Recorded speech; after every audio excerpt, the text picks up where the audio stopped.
Egipto. Con un vistazo basta para ver la multitud de civilizaciones que aquí se han asentado. Primero faraónico y luego griego, romano y musulmán, Egipto es también la tierra de los primeros cristianos.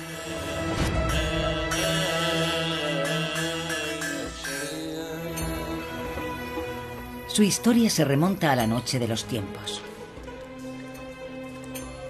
Para contar la epopeya de estos cristianos, hay un museo único en Oriente, el Museo Copto del Cairo.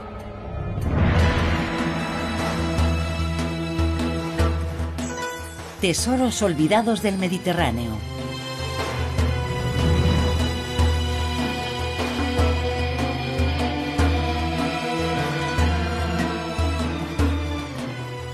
El Museo Copto de El Cairo, Egipto.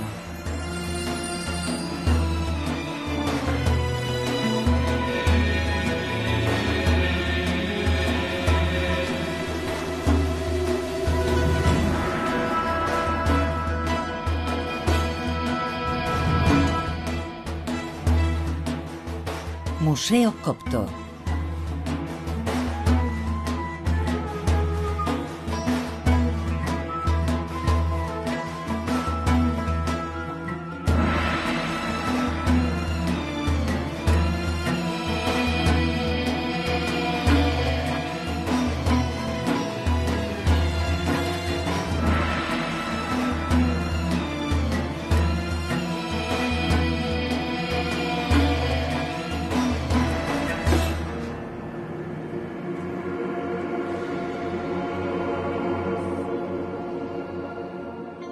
Tras la muerte de Cleopatra, en el año 33 a.C., los romanos toman posesión del país.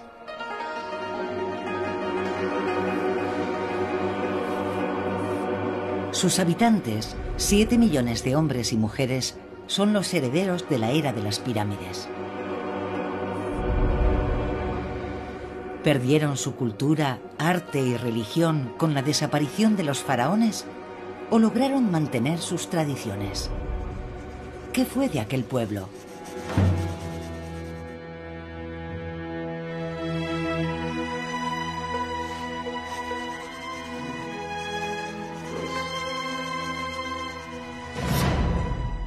Me llamo Inianos.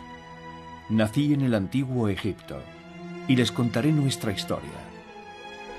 Sí, los faraones desaparecieron, pero nosotros, el pueblo copto, sobrevivimos. No abandonamos a nuestros dioses. Todo comienza en el año 0 de nuestra era. Por aquel entonces yo era zapatero, un zapatero normal y corriente, hasta que ocurrió algo que cambió mi vida por completo.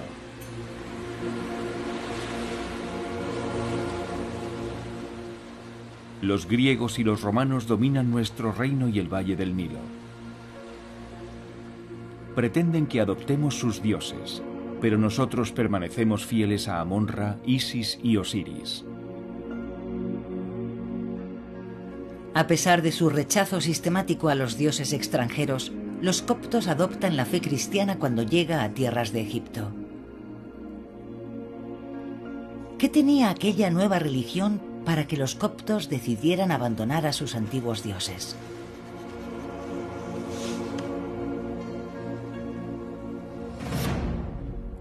Habían pasado 80 años desde la muerte de Cleopatra. Como todos los días, estoy trabajando en mi taller y entra un hombre.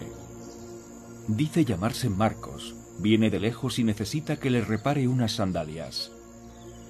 Cuando le pregunto de dónde viene, me da la más increíble de las noticias.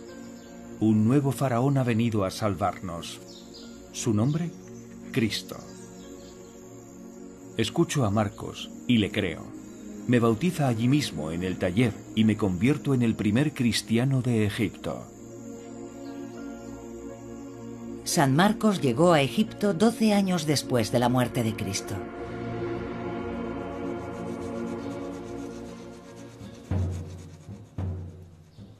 Yo, Inianos, un humilde zapatero, me convierto en discípulo de Marcos. y juntos marchamos a evangelizar al pueblo copto de Egipto. La noticia de la existencia de este hombre Dios, de ese Cristo, se extiende como la pólvora por todo el valle del Nilo hasta las provincias del sur.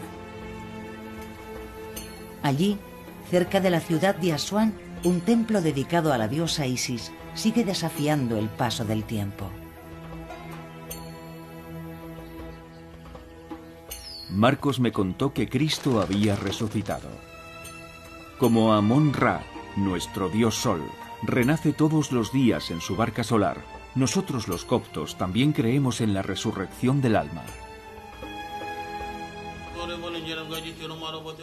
Para aquellos que saben dónde buscar, los primeros cristianos graban la cruz de su nueva fe en las piedras y las columnas de este templo.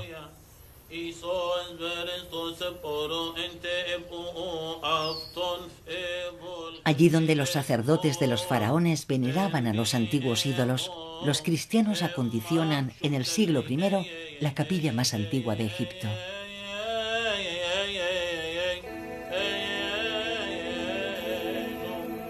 Nosotros adorábamos a Isis, esposa de Osiris, que dio a luz un niño dios, Horus, al que amamanta eternamente con sus pechos. Ahora está María, la madre de Cristo, una nueva encarnación de nuestra diosa Isis. Las dos le dan el pecho a su niño Dios. Y poco a poco, es la imagen de la Virgen dando de mamar a Jesús la que representamos y glorificamos. Cuando creció, el niño Dios Horus toma la figura de un halcón. A través de él los faraones reciben el poder divino. Jesucristo es a la vez Hijo de Dios y del hombre.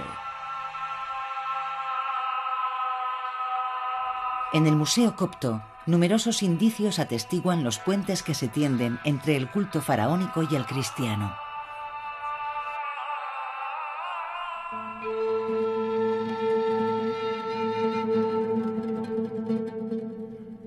Abandonamos la momificación. A cambio, como en los tiempos de los faraones, pintamos el retrato del difunto sobre su ataúd. De esta forma, el alma, tras la resurrección, podrá reconocer su propio cuerpo para unirse a él en la vida eterna. Con el paso del tiempo, nuestra cruz egipcia, el Ang, toma la forma de la cruz en la que Jesús fue crucificado por los romanos.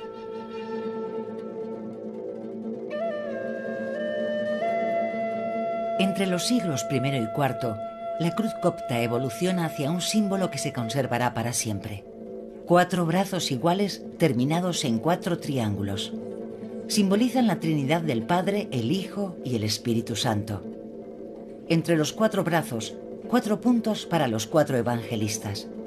3 veces 4 hacen 12, como los 12 apóstoles.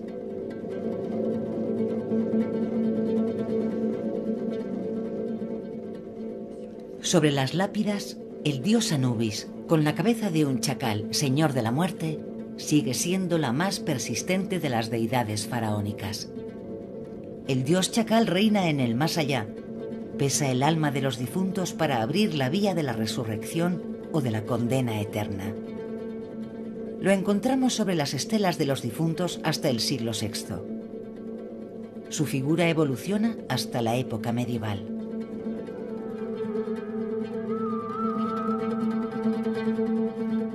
En el paso de una fe a otra, los semidioses faraónicos son reemplazados poco a poco por los santos, los ángeles y los arcángeles.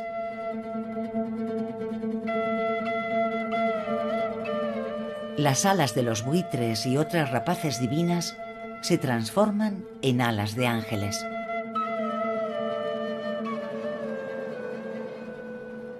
Al cambiar de religión, también cambiamos nuestra representación del mundo. El arte copto se transforma. El estilo faraónico muestra los rostros de perfil. El grecorromano los muestra de frente. La mezcla progresiva de ambas influencias da lugar a una nueva estética. Nace el arte copto.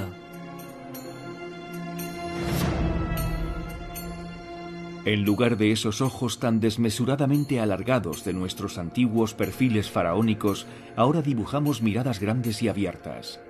Una manera de expresar nuestro deseo de abrir el alma a Dios y a los misterios del más allá.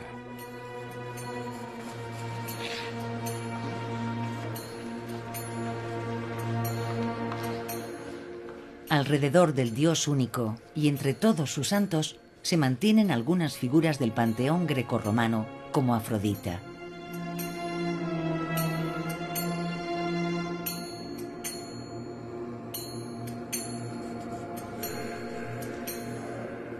Es la diosa de la feminidad, la belleza y el amor.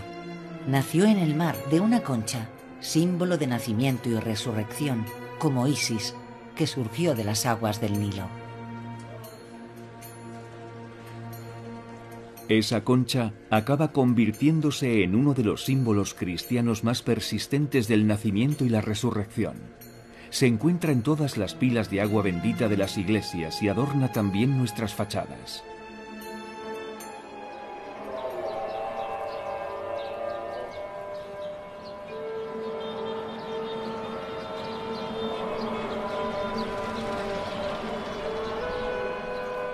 Hoy, los descendientes coptos de aquellos primeros cristianos conforman cerca del 10% de los 94 millones de habitantes del Egipto moderno. Un egipcio de cada 10 es cristiano copto, una comunidad ligada a los relatos de sus fundadores. Uno de los más emocionantes es el de la huida de la Sagrada Familia por tierras de Egipto. A 200 metros del Museo Copto, una pequeña capilla se oculta bajo una iglesia.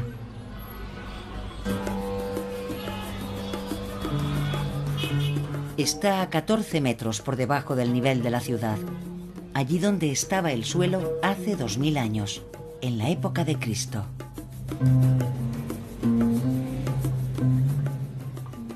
Un buen día, callejeando, Marcos me trajo aquí y me contó una historia.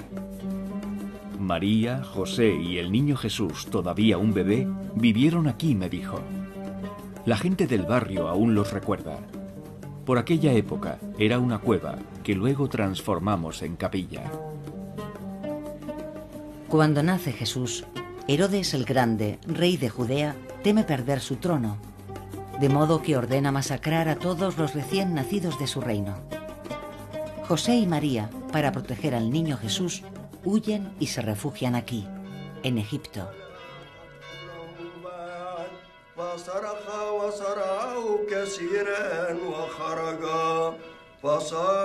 2000 años más tarde, los coptos todavía rezan en el corazón de esta cueva. Cuentan que en sus cantos aún se pueden escuchar las melodías y las melopías entonadas en tiempos de los faraones.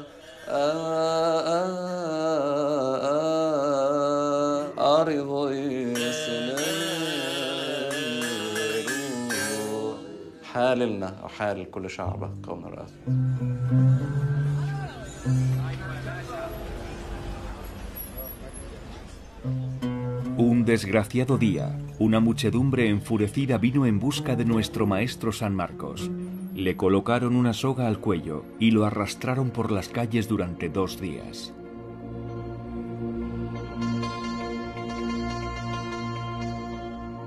Aquel fue el comienzo de las persecuciones, de un tiempo trágico que nosotros llamamos la Era de los Mártires.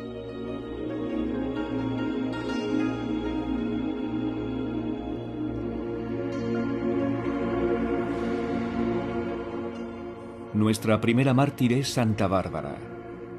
Convertida al cristianismo en contra de los deseos de su familia, su padre la encierra en una torre. Aún así, ella no reniega de su fe en Cristo y finalmente, su propio progenitor la decapita.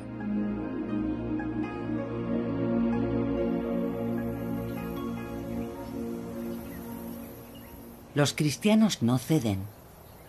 Impotentes, los romanos acaban expulsándolos de las ciudades. Los llevan lejos, al sur, y entre la arena y los templos del Alto Egipto organizan una metódica masacre. Uno de los lugares más siniestros a donde nos conducen los romanos es este templo de Com Ombo. Aquí nos arrojaban por decenas, hombres, mujeres y niños, a profundos pozos alimentados por el Nilo y atestados de cocodrilos.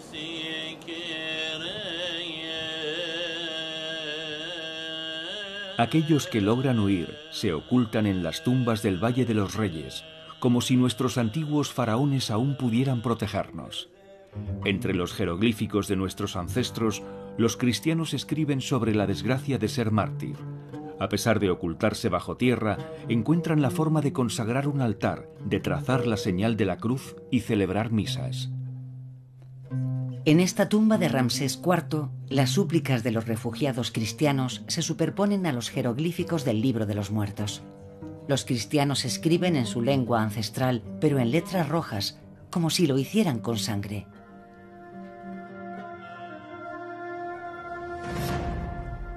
Con la muerte de San Marcos me convierto en patriarca, el primer papa de nuestra Iglesia.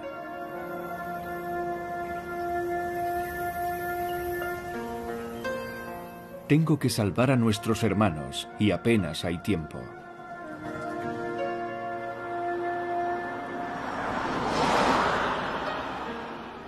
Organizo pequeños grupos que disperso por el desierto y les encargo dos misiones: sobrevivir y multiplicarse.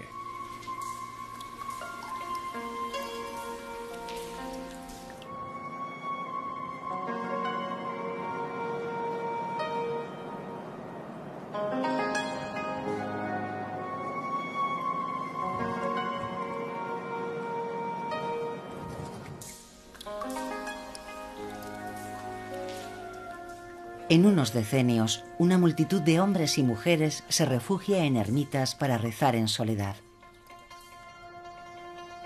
Así nacen los primeros monasterios del desierto. Algunos tienen cerca de 1800 años de existencia. Más que huir de la vorágine del mundo, lo que empuja a los primeros eremitas es el deseo de realizar un viaje inmóvil hacia Cristo. El primero de los padres del desierto se llama Pablo de Tebas. Nacido en el año 227, vivió 81 años en esta gruta del desierto oriental en los confines del Mar Rojo.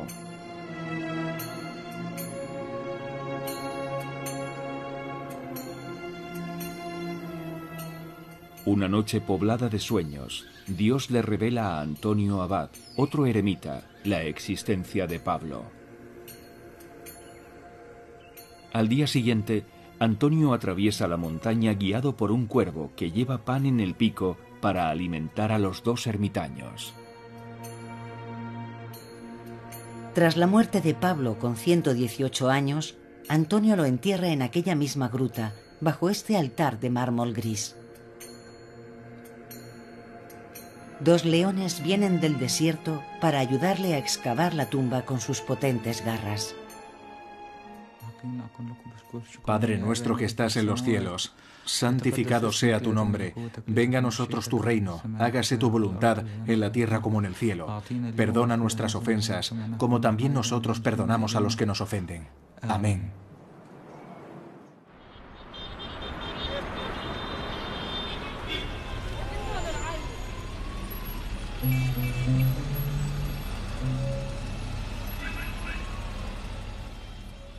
Pero no todos nuestros monasterios resisten la prueba del tiempo.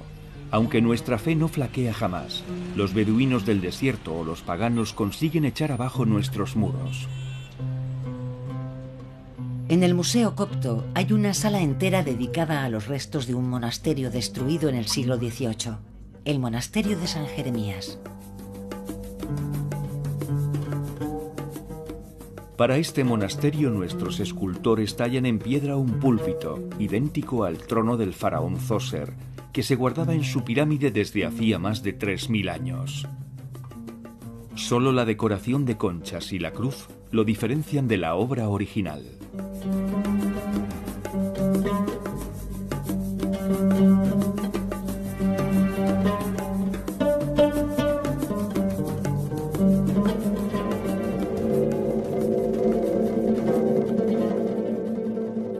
En el año 312 el emperador Constantino se convierte. Roma es ahora cristiana y por fin cesan las persecuciones. Con la libertad de culto, los coptos recuperan también la libertad para escribir. La administración exige el uso de una lengua común y práctica, y el griego se impone. Sin embargo, los coptos siguen hablando su idioma, y en cuanto al lenguaje escrito, sus escribas van abandonando poco a poco los jeroglíficos para usar una nueva escritura más universal. La crean a partir del alfabeto griego, al que añaden 7 signos coptos para expresar 7 sonidos que solo existen en su lengua ancestral.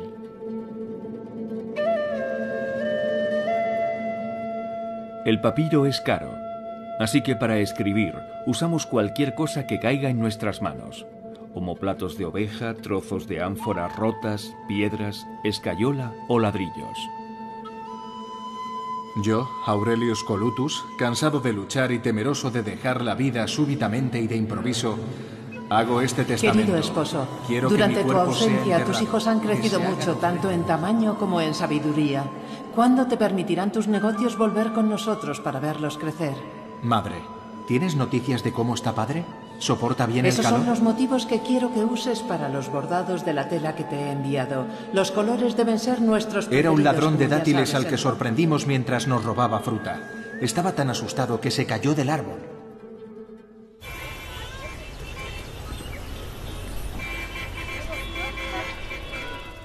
Ahora ya podemos vivir nuestra fe a la luz del día y construir nuestras iglesias sin temor.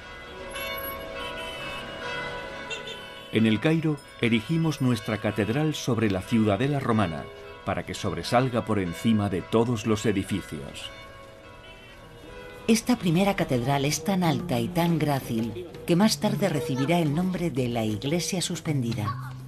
Los arquitectos coptos, hábiles herederos de los constructores de las pirámides, construyen el templo sobre los antiguos muros de la ciudad y para ello utilizan simples columnas, arcos de escayola y una estructura de madera, los elementos más ligeros que pudieron encontrar.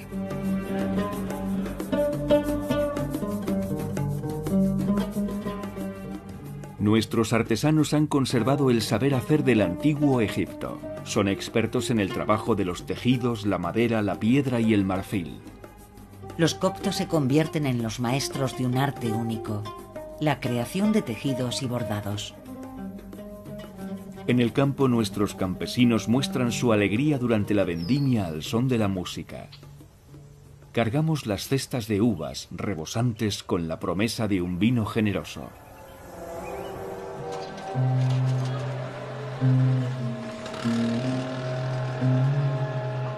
En el año 641, el general Amr ibn Alas, compañero del profeta, conquista Egipto.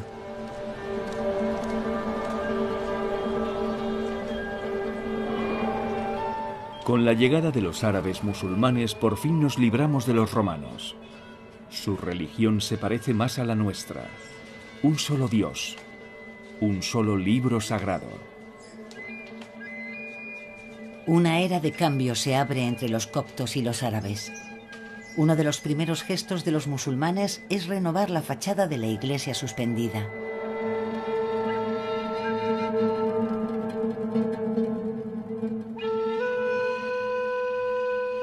El árabe se impone y los coptos traducen todos sus textos a la nueva lengua dominante.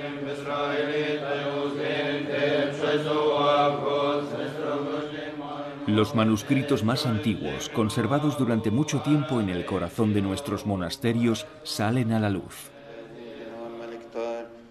Nuestros escribas los traducen al árabe, al igual que nuestros salmos y nuestras Biblias. El copto a la izquierda, el árabe a la derecha. Así es como miles de años de sabiduría pasan de la antigüedad a la era moderna.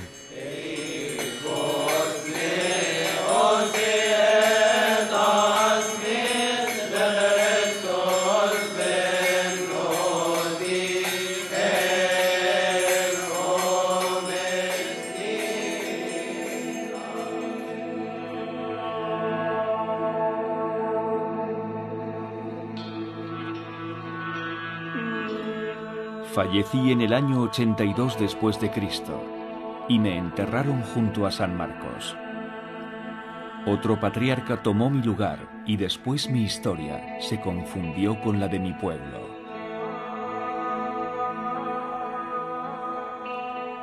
Ahora que habéis escuchado mi relato, sabéis que nosotros, los coptos, herederos de los faraones, no somos un pueblo olvidado. En cuanto a nuestra iglesia, quizá pareciera perdida en el lejano oriente, pero no es la hermana pequeña de las iglesias de Occidente, sino una de las madres de la cristiandad. كل أيام حياتنا بكل سلام مع مخافتك كل حسد كل تجربة كل فعل الشيطان مؤامرات الناس الأشرار قيام العدالة